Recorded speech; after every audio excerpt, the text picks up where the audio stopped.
It's a wonderful world. No, it's not really. Hey everybody, it's Venice the Time Lord. Welcome to another video.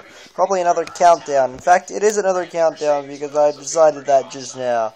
And it's going to be my top 10 Nintendo 64 games.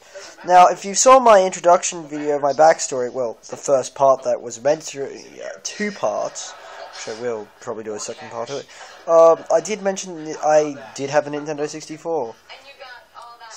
So, may as well start things off easily with my number 10.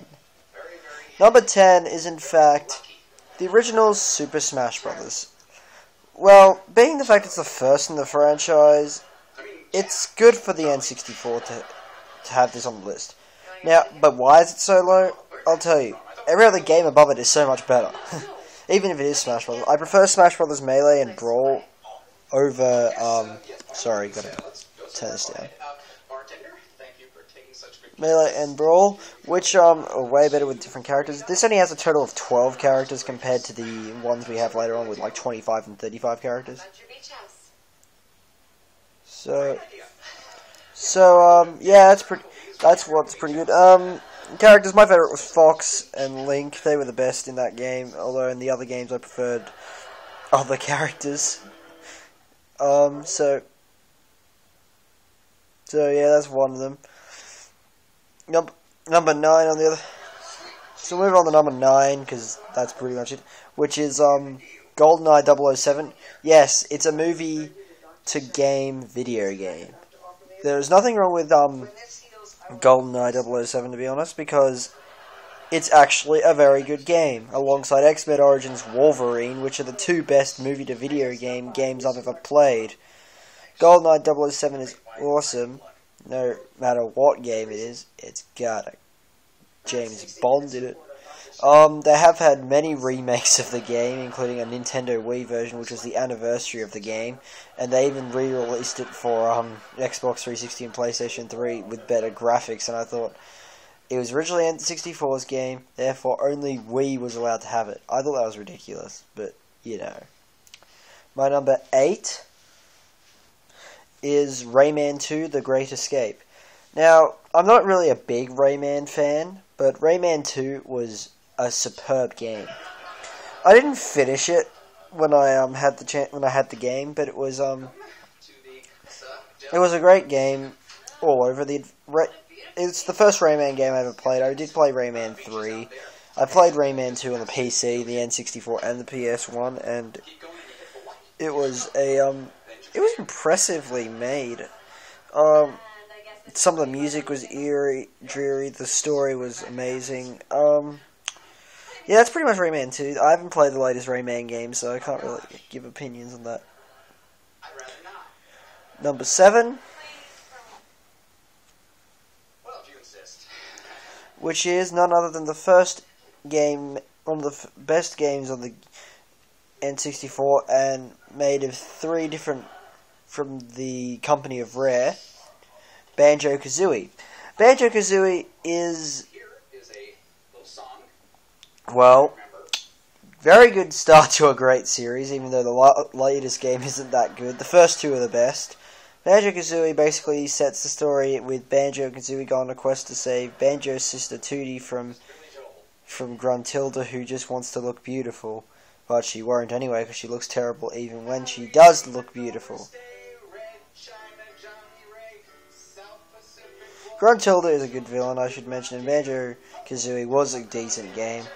But it's only number 7 because, as I've said, there are games above it that actually are more superior for many reasons. But, you know. Number 6, that would probably be the first Mario game to be ever released on the N64, is Super Mario 64. Now, I played this game many times, and I've played its remake many times, which I prefer its remake, to be honest, because I can actually play it. A lot of people consider this one of the best platformer game in history. In terms of gameplay, it is a good game, but compared to the later Mario games such as Galaxy, It's it's not the best. It's not going to be able to beat that. So, in the case, if anybody comes after me because of that, well, then my punishment will be... Bane, take it from me. Your punishment must be more severe. Yeah, my punishment will be severe and all that, but you know. Now we're up to the top 5, and my number 5 is actually probably the best multiplayer game on the N64 and one of my mum's favourite games as well as mine, Mario Kart 64. I remember this was the first game I think I played on the N64 when I got it. And, well, it may have only had 8 characters, but it had a very good amount of tracks. The best track being Bowser's Castle and Rainbow Road, in my opinion, as much as with the best music from Rainbow Road. Pretty much, if you want to get this game Virtual Console, N64 Classic is the best. I used to have this game, and I wish I never sold it, just like Super Mario 64. Those two games, putting them next to each other, I sold them. Sad. Number 4. The sequel to Banjo-Kazooie, Banjo-Tooie, the best looking game ever with a great final boss fight.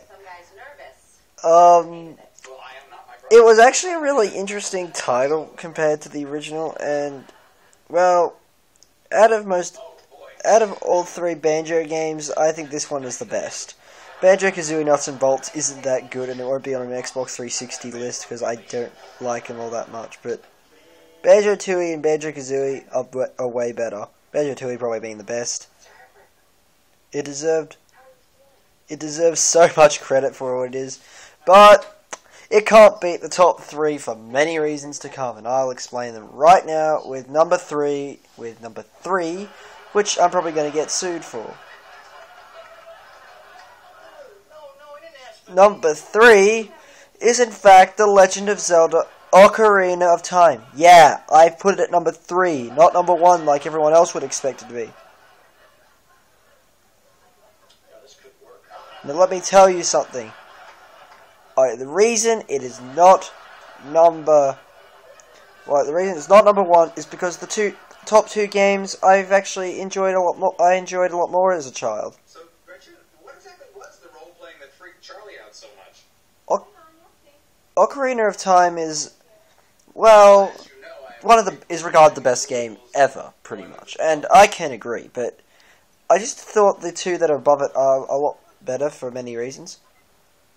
Ocarina of Time had, well, what we call a great story, great gameplay, and whatnot. But when I look at it in terms of Zelda games, this is my number 5 out of all the Zelda games. I preferred, as everyone knows, Twilight Princess is my favorite Zelda game, and, well, my second favorite, well, another one is on my list, so you'll see. It's okay. Number 2. Now, a lot of people prefer the original game over this one, but Pokemon Stadium 2 I prefer over Pokemon Stadium 1. Reason I do is because Pokemon Stadium 2 has more Pokemon, better Pokemon, even if they are second generation, and it was a longer game. It makes you... Pokemon Stadium 1 pretty much was short because it only had the Kanto region Pokemon, but this one had the Johto ones. And I still wanted to say, where's Pokemon Stadium 3? Because I want to see another game similar to these two, where they have every Pokemon generation so you can play as any of them. But I'm presuming Nintendo wouldn't go through with that because they think Pokemon's too expensive. But if they put it on the Wii U, I'll be happy. Gotta check the time quickly because I gotta move along. Ooh, 9 minutes.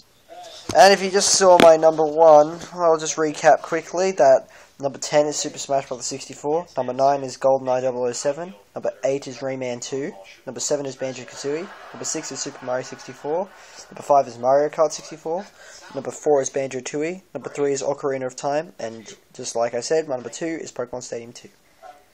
So what game could possibly beat Ocarina of Time, Super Mario, Banjo-Tooie, and GoldenEye 007? Yes, I've ignored Banjo-Kazooie, Rayman 2, and Pokemon Stadium because they are just, in my opinion, and Mario Kart.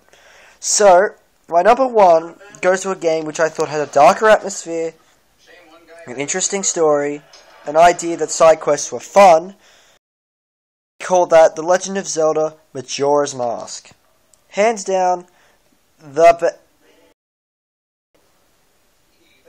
Why do I say that? It's because, compared to Ocarina of Time's story was amazing, but when it comes to atmosphere and story and atmosphere and characters, I thought Majora's Mask did better. And even though there weren't as many dungeons as Ocarina of Time, I actually liked the concept. The mask concept was amazing. The 3-day cycle and time travel was amazing, and that's my kind of style. So this is pretty much why I like Majora's Mask. It played well. I've always had a fascination in this game over Ocarina of Time. Like, usually, if I'm choosing between Ocarina of Time and Majora's Mask, for some reason I always pick Majora's Mask. Well, it is my second favourite Zelda game in history, and my favourite N64 game. Well, that pretty much ends my countdown for top Nintendo 64 games. The next one will be top 10 GameCube games, and, well, I have another video I'm going to be doing later, which will be for my dear Evernight117. In fact, if you're watching this video, hey Evernight117, I miss you, I love you, and I can't wait to see you. I hope everyone enjoyed this video, especially you. And there you have it. That's my top 10 N64 games. I'm Venice the Time Lord, and I'm signing off to do my next 2 videos.